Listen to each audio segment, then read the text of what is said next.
¿qué es lo que significa ser un dios? ¿Qué es un ser divino? Un ser todopoderoso, omnipresente y omnisciente. Quizás sea parecido a esos juegos en los que puedes construir tu propio castillo, tu propio parque de diversiones o tu propio zoológico, donde todo está en la palma de tu mano y con solo apretar un botón creas algo. Tal vez se sienta así, pero también podría ser algo imposible de comprender para un ser humano. La facilidad de crear, la inspiración de hacerlo desde cero. Eso es lo que sentía ella, mas no se creía un dios, o una diosa en este caso. Sin embargo, ella se consideraba creativa, superior a los demás, al menos dentro de su mente. O, quién sabe, quizás había otros como ella. Como fuera, no existía una forma de saberlo, pues no se puede ver dentro de la mente de otros. Ella era feliz. Vivía con sus padres y su hermano pequeño. Tenía su propio baño y le encantaba. Era la única que contaba con uno en su cuarto. Era su lugar favorito. Sus paredes eran de color rosa. Tenía una luz LED blanca y un cómodo retrete del mismo color. El lavamanos y el espejo con marco eran de color vino. Todos los días se miraba antes de ir a la preparatoria. Su cabello café estaba muy despeinado esa mañana y sus ojos marrones llevaban ojeras. ¡Qué asco! Pero esa repulsión se iría una vez que fuera a su lugar favorito, la bañera. Emma se quitó la pijama, entró en la tina y abrió la llave del agua caliente. Volteó a ver el tapón, que estaba destapado, y se acostó, cerrando los ojos mientras el agua le caía encima. Entonces ocurrió. Dejó de escuchar el agua, pero aún la sentía. De pronto, en lo profundo y negro de su mente, apareció un pueblo. Una base plana que se extendía por kilómetros, hasta que se veían montañas de las que salía el sol. Las casas todavía tenían las luces encendidas, pues la gente se preparaba para ir a trabajar o a la escuela. Vio a la familia Núñez dirigiéndose a su coche. El padre, Roberto, llevaba a sus dos hijos, Julián y María, a la escuela primaria. La señora Ramírez hacía la corrida matutina de todos los días. Hugo Salamanca paseaba a su pastor alemán por el parque, y el gato de la familia Marle llevaba a su casa una paloma que había cazado. Como si de una maqueta se tratara, Emma movió el pueblo para mirar otro lugar. Contempló el centro del pueblo. En el hospital, atendían a un anciano de un infarto al corazón. Era el señor Ursúa, un gran sujeto. Emma conservaba en su memoria el día en que lo había creado. Desde niño, siempre fue una buena persona. Tuvo 5 mascotas y lloró por la muerte de cada una de ellas. Recordaba a su primera novia y también a la segunda, con la que se casó, así como el nacimiento de su primer hijo y el día en que éste le había revelado que sería papá y que, por tanto, el señor Ursúa se convertiría en abuelo. Ella de verdad esperaba que se salvara. Era una buena persona. Volvió a mover su pueblo. Esta vez vio la escuela. Los pequeños eran dejados por sus padres o por el autobús en la entrada. Niños de entre 6 y 15 años iban a estudiar todos los días. Emma sabía que necesitaban educación. Sus creaciones requerían conocimientos, pues de ignorancia pudre la civilización, mata, separa e impide el avance hacia un mejor futuro. Emma abrió los ojos. «Hija, es hora del desayuno», gritó su madre afuera del baño. Ella se puso en pie, cerró la llave de la regadera, tomó la toalla y se vistió con su uniforme escolar, su blusa de botones blanca, su falda de color azul marino y sus zapatos con calcetas altas. Mientras desayunaba, su padre leía el periódico y su hermano veía en la televisión un programa infantil con animales de colores. Emma no le encontraba sentido a ese tipo de programas, pero su pequeño hermano se emocionaba al verlo. «Ten cuidado, hija». «Sí, padre». Ella observaba las casas desde la ventana del autobús. Apoyaba su cabeza allí mientras pasaba por el hospital donde había nacido. Su padre siempre le contaba la historia de cómo hubo un pequeño terremoto el día de su nacimiento, y por algún milagro, el hospital no sufrió ningún daño. El autobús hacía paradas y más estudiantes entraban. Todos platicaban, todos hablaban, pero a ella poco le interesaba. «¿Puedo sentarme aquí?» Emma miró al chico que le hablaba. Su nombre era Miguel. Era atractivo y alto. Tenía el cabello negro. Hacía ejercicio y era una de las estrellas del equipo de fútbol de la preparatoria. Llevaba los pantalones del uniforme y su suéter estaba amarrado en su cintura. Emma miró los demás asientos. Aún había varios vacíos. Así que no entendía por qué el chico quería sentarse junto a ella. Claro, vaya día. Hoy tengo un examen de historia y no estudié por ver el partido de mi equipo. Supongo que valió la pena, comentó ella. No, perdieron. ¿Te divertiste viéndolo? Algo. Entonces valió la pena. Él le sonrió. Te llamas Emma, ¿cierto? Me sorprende que el famoso Miguel sepa mi nombre. ¿Famoso?, repitió entre risas. Esas cosas de popularidad de la escuela se me hacen una estupidez. Yo solo hago lo que me gusta. Ella sonrió. Si quieres, puedo ayudarte a estudiar en lo que llegamos. Claro, asintió él. El día transcurrió de manera normal. Emma prestaba atención en las clases tanto como cualquier otro estudiante. Estos idiotas creen que podemos poner atención a las 2 horas completas de la clase, murmuró. Miró por la ventana la clase de deportes. Miguel estaba entrenando con sus compañeros, y ella no paraba de observarlo mientras mordía su pluma. ¿Quieres comer conmigo en la cafetería?, le preguntó Emma a Miguel, cuyo cabello estaba mojado, pues acababa de bañarse y estaba acomodando varios libros en su mochila. Claro, respondió él con una sonrisa. Ambos se la pasaron conversando la hora y media del receso, algo inusual en ella, a quien no le gustaba hablar. De hecho, no lo hacía, a menos que le preguntaran algo, y la mayoría de las veces contestaba con monosílabos, sin dar más contexto. No obstante, por alguna razón, ese día quiso hacer algo diferente, y el chico le correspondió. De vuelta en casa, hacía la tarea. Eran las 7 de la noche, llevaba su cabello recogido, y ya estaba en pijama cuando una notificación salió en su computadora. Era un mensaje de Miguel. Empezaron a platicar por ahí.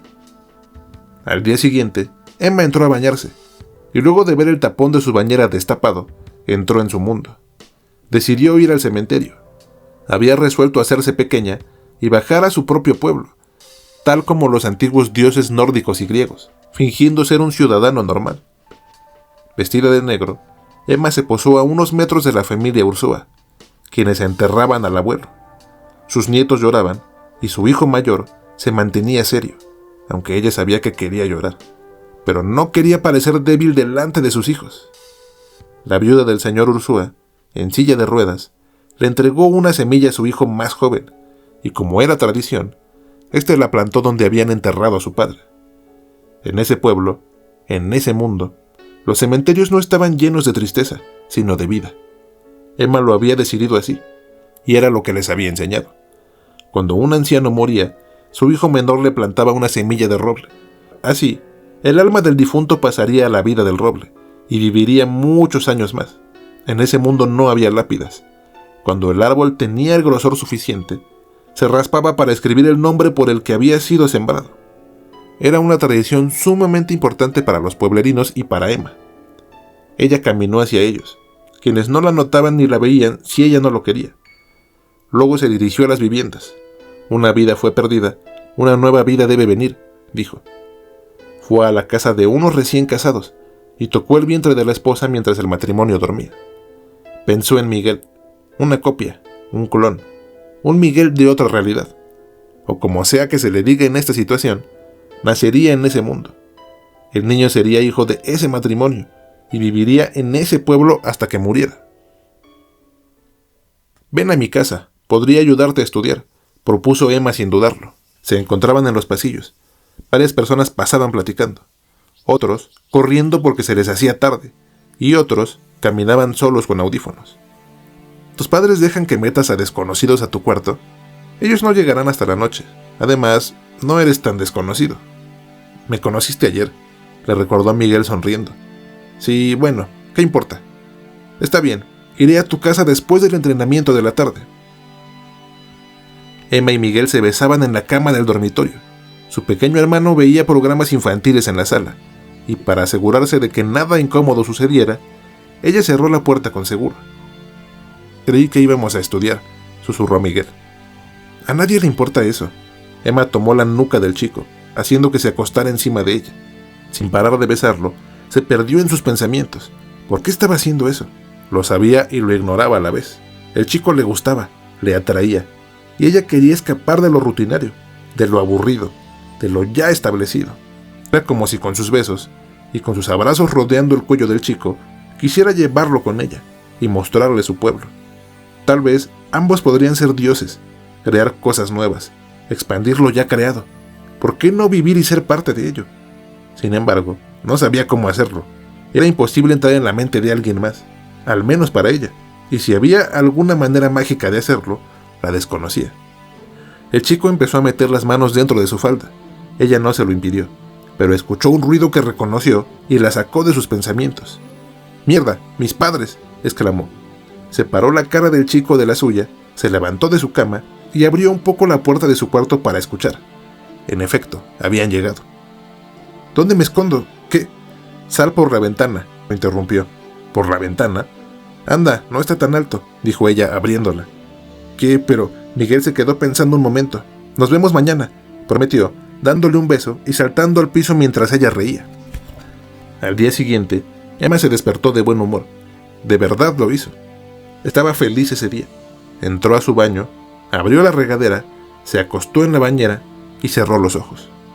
Los pueblerinos también estaban alegres, como si fueran el reflejo de la misma Emma. El árbol del cementerio había crecido un poco. La madre de Miguel tenía una panza que ya se notaba, y la familia Núñez celebraba la graduación de sus hijos de la primaria. Ese día, todo era felicidad en el pueblo. La carretera que Emma había creado estaba casi terminada, y cuando estuviera lista, ordenaría crear más viviendas, más escuelas y hospitales, al igual que museos y teatros. Quería expandirse. Ahora, Miguel le sonreía cada vez que se encontraba en los pasillos. Ella le devolvía la sonrisa. ¿Qué significaba eso? Se gustaban, eso era obvio. ¿Pero acaso eran novios? El tiempo lo diría. Aún era muy pronto para pensar en una relación seria. Algún día te contaré sobre mi más preciado secreto, sobre mi creación, pensó Emma. Al llegar a su casa, tuvo ese sentimiento que le da a uno de vez en cuando de hacer algo diferente en el momento, en lugar de seguir la rutina. Como ir a otra tienda por el café mañanero, comer en un restaurante nuevo, pedir un platillo distinto de la carta, o empezar a hacer la tarea el viernes en vez de esperar al domingo. Esta vez, a ella le dieron ganas de bañarse en la noche, y no en la mañana. Miguel había llegado al mundo. Emma se encontraba en el 5º piso del hospital del centro, donde estaban los recién nacidos. Varias personas veían a los pequeños por el vidrio, pero no a ella. Quizá nunca lo harían. Tal vez Emma nunca decidiría que lo hicieran. Pero allí estaba ella, contemplándolos.